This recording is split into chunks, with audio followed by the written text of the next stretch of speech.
Livro de Êxodo, capítulo 1. Os sofrimentos dos filhos de Israel. São estes, portanto, os nomes dos filhos de Jacó, que foram com ele para o Egito, cada um com sua respectiva família: Rúben, Simeão, Levi e Judá, Issacar, Zebulon e Benjamim, Dan, Naphtali, Gade e Azer. Ao todo, o grupo de descendentes de Jacó ultrapassava 70 pessoas. José, no entanto, já estava no Egito. Com o passar do tempo, morreram José, todos seus irmãos e toda aquela geração. Os filhos de Israel foram fecundos e se multiplicaram. Tornaram-se cada vez mais numerosos e poderosos, a tal ponto que o país ficou repleto deles. A opressão do Egito. Levantou-se sobre o Egito um novo rei, que não conhecia nada sobre a vida de José. Então proclamou ele ao seu povo: Eis que o povo dos filhos de Israel tornou-se mais numeroso e mais poderoso do que nós. Vinde, tomemos sábias medidas a fim de impedir que ele cresça ainda mais. Pois, do contrário, em caso de guerra, aumentará o número dos nossos adversários e combaterá contra nós, para depois deixar nosso país assolado. Sendo assim, impuseram a Israel inspetores de obras para tornar-lhes dura a vida com os trabalhos que exigiam. Foi assim que construíram para o faraó as cidades armazéns de Pitom e de Ramsés. Contudo, quanto mais os oprimiam, tanto mais geravam filhos e se multiplicavam. E os egípcios preocupavam-se por causa dos muitos descendentes de Israel. Os egípcios obrigavam os filhos de Israel ao trabalho e tornavam-lhes extenuante e amarga a vida com duros serviços, a preparação da argila, a fabricação de tijolos, vários trabalhos nos campos e toda espécie de tarefas que os obrigavam a realizar. A ordem do rei às parteiras. O rei do Egito ordenou as parteiras dos hebreus, das quais uma se chamava Sifrá e a outra Pua. Quando ajudardes as hebreias a dar luz, observai o sexo das crianças. Se for menino, matai-o. Se for menina, deixai-a viver. As parteiras, porém, temeram a Deus e não fizeram o que o rei do Egito lhes havia mandado. Pelo contrário, deixaram que os meninos vivessem. Assim, pois, o rei do Egito chamou as parteiras e interrogou-as: Por que agiste desse modo e deixaste os meninos viverem? Elas responderam ao faraó: As mulheres dos hebreus não são como as egípcias, são cheias de vida e antes que as parteiras cheguem, já deram à luz. As parteiras eram tementes a Deus e por esse motivo ele foi benevolente para com elas e o povo ia se tornando cada vez mais numeroso e ainda mais fortalecido.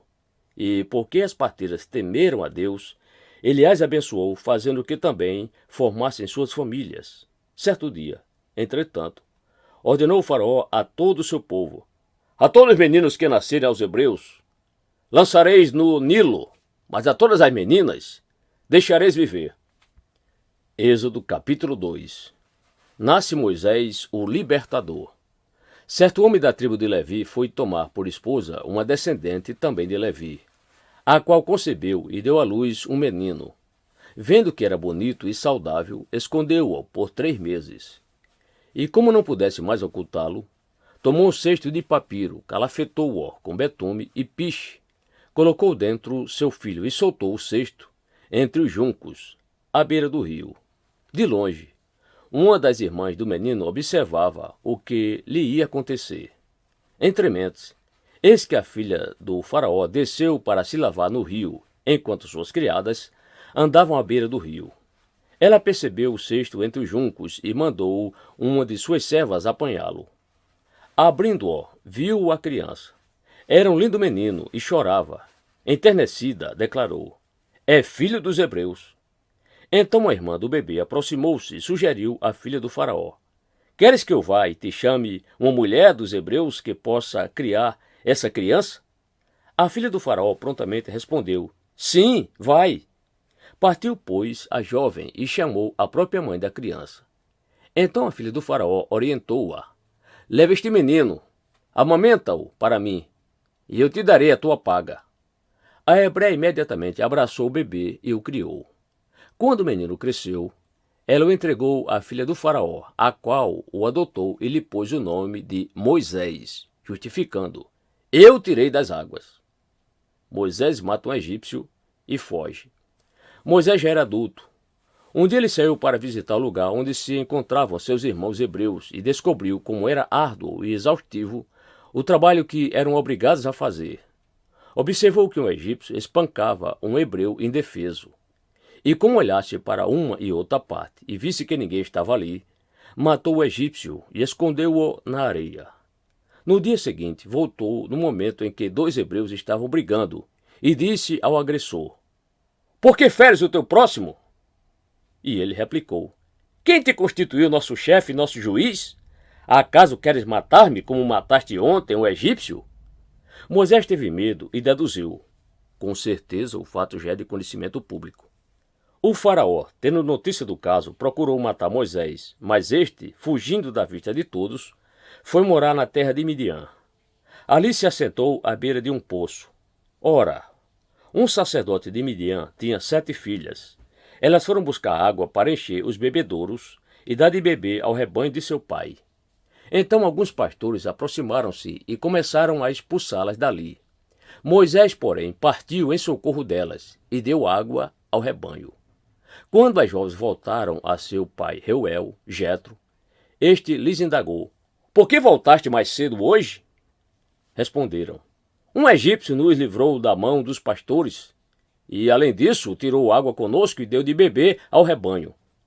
Onde está, pois, esse homem? Inquiriu o pai. Por que o abandonastes lá? Convidai-o para que venha e coma conosco.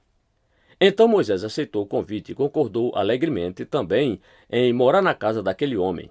Este lhe deu por esposa sua filha Zípora. Ela deu à luz um menino, a quem Moisés deu o nome de Gerson, justificando: Sou imigrante em terra estrangeira. Muito tempo se passou depois disso. Morreu o rei do Egito. Os israelitas gemiam e rogavam por socorro divino debaixo de uma escravidão, e seu clamor subiu a Deus. Ouviu Deus o lamento do povo e lembrou-se da aliança que fizera com Abraão, Isaque e Jacó. Deus observou a vida dos israelitas e contemplou a situação deles. Êxodo capítulo 3. Deus fala com Moisés em Horebe. Apacentava Moisés o rebanho de Jetro, Reuel, seu sogro, sacerdote de Midian. Certo dia, conduzindo as ovelhas para além do deserto, chegou a Horebe, o monte de Deus. Ali o anjo do Senhor se revelou a ele, numa chama de fogo que saía do meio de uma sarça. Moisés observou, e eis que a sarça ardia no fogo, contudo, não era consumida pelas chamas. Então pensou Moisés: Que coisa impressionante! Por que será que o espinheiro não se queima? Devo chegar mais perto para contemplar essa maravilha. Então o Senhor viu que ele deu uma volta e se aproximava para observar melhor. E Deus o chamou do meio da sarça ardente: Moisés! Moisés! Ao que ele prontamente respondeu: Eis-me aqui! Deus continuou a dizer: Não te aproximes daqui. Tira as sandálias dos pés, porque o lugar em que estás é uma terra santa. Disse mais: Eu sou o Deus de teus pais, o Deus de Abraão, o Deus de Isaque e o Deus de Jacó. Então Moisés cobriu o rosto, porquanto temia olhar para Deus. Deus envia Moisés em missão. Disse o Senhor: Certamente tenho observado a opressão e a miséria sobre meu povo no Egito. Tenho ouvido o seu clamor, por causa dos seus feitores, e sei o quanto estão padecendo. Por esse motivo desci, a fim de livrá-los das mãos dos egípcios, e tirá-los daqui, para uma terra boa e vasta, onde mana leite e mel, a terra dos cananeus, dos hititas, dos amorreus, dos ferezeus, dos heveus e dos jebuseus. Porquanto agora o clamor dos filhos de Israel chegou até mim, e também contemplo a opressão com que os egípcios os estão submetendo e fazendo sofrer. Vai, pois, imediatamente. Eu envio ao faraó para tirar do Egito o meu povo, os filhos de Israel. Moisés, contudo, interpelou a Deus: Quem sou eu para me apresentar diante do faraó? e fazer sair os israelitas das terras do Egito? Assegurou-lhes Deus: eu estarei contigo. Esta é a prova de que sou eu quem te envia. Quando fizeres o povo sair do Egito, vós prestareis culto a Deus neste mesmo monte. A revelação do nome de Deus. Porém Moisés acrescentou: quando eu for aos filhos de Israel e comunicar, o Deus de vossos pais me enviou até vós, e me questionarem, qual é o seu nome? Que deverei dizer? Então afirmou Deus a Moisés: eu sou o que sou. E devei dizer aos filhos de Israel: eu sou, me enviou a vós outros. Disse Deus ainda a Moisés: assim dirás aos filhos de Israel: Yahvé, o Deus de vossos antepassados, o Deus de Abraão, o Deus de Isaque, o Deus de Jacó, me enviou até vós. Esse, pois, é o meu nome eternamente, e assim serei lembrado de geração em geração. Instruções para a grande missão. Vai, reúne os anciãos, as autoridades de Israel, e anuncia-lhes: Yahvé, o Senhor, Deus de vossos antepassados, o Deus de Abraão, o Deus de Isaque, o Deus de Jacó, me apareceu e me revelou. Em verdade vos tenho visitado e contemplado o que vos é feito no Egito. Porquanto prometi tirar-vos da opressão do Egito e conduzir-vos à terra dos cananeus, dos hititas, dos amorreus, dos ferezeus, dos heveus e dos jebuseus, terra onde mana leite e mel. Eis que os anciãos, as autoridades de Israel, te darão ouvidos, atenderão à tua convocação e seguirão contigo até o rei do Egito, e lhe comunicarás: Yahvé, o Deus dos hebreus, veio ao nosso encontro. Agora, pois, deixa-nos ir pelo caminho de 3 dias de marcha, adentrando o deserto, a fim de oferecermos nossos sacrifícios ao Senhor, nosso Deus. Contudo, eu sei que o rei do Egito não permitirá que saia de suas terras, a não ser que uma poderosa mão o fosse. Por esse motivo, estenderei a minha mão e ferirei todo o Egito, com os prodígios que realizarei no meio dos egípcios. Somente depois desses portentosos eventos é que o faraó os deixará partir. Farei ainda que os egípcios tenham boa vontade para com os israelitas, de modo que, quando sairdes, não será de mãos vazias. Todas as filhas de Israel pedirão às suas vizinhas e às mulheres que estiverem hospedando em casa objetos de prata e de ouro, joias e toda espécie de vestimentas, que poreis sobre os vossos filhos e sobre as vossas filhas, e despojareis os egípcios. Êxodo capítulo 4. Os dons de operar maravilhas. Então Moisés replicou a Deus: mas, Senhor, eis que os israelitas não acreditarão em minha pessoa, tampouco darão ouvido às minhas palavras, porquanto certamente contestarão: não é possível que Yahvé te tenha aparecido. Perguntou-lhe o Senhor: que é isso que tens na mão? Respondeu-lhe Moisés: um cajado. Ordenou-lhe o Senhor: lança-o na terra. Moisés prontamente atirou o cajado ao solo, e ele se transformou em uma grande cobra. E Moisés esquivou-se dela, assustado. Então ordenou Yahvé a Moisés: estende a tua mão e pega-a pela cauda. Ele estendeu a mão, pegou-a pela cauda, e ela se converteu em cajado em sua mão. E disse o Senhor: fazei isso para provar aos israelitas que Yahvé, o Senhor, o Deus de teus antepassados, o Deus de Abraão, o Deus de Isaque, o Deus de Jacó, de fato apareceu a ti. E disse mais o Senhor: põe a mão no peito. E ele colocou a mão sobre o peito, e assim que a atirou, eis que a mão estava coberta com uma doença semelhante à lepra, esbranquiçada como a neve. Torna, pois, a colocar a mão sobre o peito. E Moisés levou sua mão enferma ao peito, e assim que a retirou, eis que estava saudável, como o restante do seu corpo. Então explicou-lhe o Senhor: assim, se não acreditarem em ti, e não ouvirem a voz do teu primeiro sinal, acreditarão na comunicação do segundo sinal. Se não acreditarem nesses 2 sinais, nem derem atenção às tuas palavras, tomarás da água do rio, e a derramarás na terra seca, e a água que tomares do rio se transformará em sangue sobre a terra seca. Deus chamarão para proclamar. No entanto, argumentou Moisés a Yahvé: Perdão, ó meu senhor. Todavia, eu não tenho facilidade para expressar-me, nem no passado, nem agora que falaste a teu servo. Não consigo falar bem. Pesada é minha língua.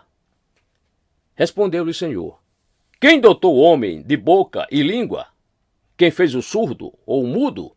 Não sou eu, Yahvé? Agora, portanto, vai, e eu estarei contigo e te ensinarei o que hás de falar e como falarás. Contudo, insistiu Moisés com ele: Ah, Senhor, peço-te, que envies outra pessoa.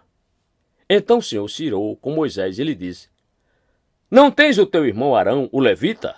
Eu sei que ele tem facilidade para falar. E eis que ele já está chegando, vem ao teu encontro, e vendo-te, muito se alegrará em seu coração. Tu, pois, lhe ministrarás, e lhe colocarás na boca as palavras que ele deverá expressar. Eu estarei na tua boca, e na boca de teu irmão, e vos direi o que devereis fazer em cada circunstância. Assim como Deus fala ao profeta, tu falarás a teu irmão, e ele será teu porta-voz diante de todo o povo. Toma, pois, esse cajado em tua mão. É com ele que irás realizar os sinais miraculosos. O retorno de Moisés ao Egito. Assim que deixou o lugar sagrado, voltou Moisés para Jetro, seu sogro, e lhe rogou: Deixa-me ir e voltar a meus irmãos que estão no Egito, a fim de ver se ainda vivem. Ao que lhe respondeu Jetro: Vai em paz. Ora, Yahvé tinha orientado Moisés em Midian: Vai, retorna para o Egito, porque estão mortos todos os que atentavam contra a tua vida. Tomou, pois, Moisés sua esposa e seus filhos, ajudou-os a montar em um jumento e voltou para o Egito. Moisés levou em sua mão o cajado de Deus. E Yahvé ordenou a Moisés: Quando voltares ao Egito, sabe que todos os prodígios que coloquei em tua mão, hás de realizá-los na presença do faraó. Entretanto, eu lhe endurecerei o coração para que não deixe o povo partir. Então dirás ao faraó: Assim diz Yahvé: Meu filho primogênito é Israel, e eu já te ordenei: Faze partir o meu filho Israel, para que me sirva. Mas uma vez que recusas deixá-lo partir, eis que farei perecer o teu filho primogênito. Moisés, seu filho e a circuncisão. Aconteceu que no caminho para o Egito, numa hospedaria, o anjo do Senhor veio ao encontro de Moisés para tirar a vida de seu filho. Contudo, Zípora pegou uma pedra afiada, cortou o prepúcio de seu filho e com ele tocou os órgãos genitais de Moisés e declarou: Verdadeiramente tu és para mim um esposo de sangue. Ela disse esposo de sangue, referindo-se à circuncisão. Nessa ocasião, Deus poupou Moisés. Moisés e Arão falam aos israelitas. Nesse meio tempo, Yahvé ordena a Arão: Vai ao encontro de Moisés, na direção do deserto. Ele partiu, e encontrando-o no monte de Deus, o saudou com um beijo de paz. Moisés relatou a Arão todas as palavras de Yahvé, com as quais o enviara, e todos os sinais miraculosos que lhe havia ordenado realizar. Assim Moisés e Arão partiram para o Egito e reuniram todos os anciãos da comunidade dos filhos de Israel. Arão repetiu todas as palavras com que Yahvé tinha instruído Moisés, e em seguida Moisés realizou os sinais miraculosos diante do povo. Todos acreditaram e, quando souberam que o Senhor havia decidido vir em socorro dos filhos de Israel, tendo contemplado sua opressão, prostraram-se com o rosto rente ao chão e adoraram a Deus.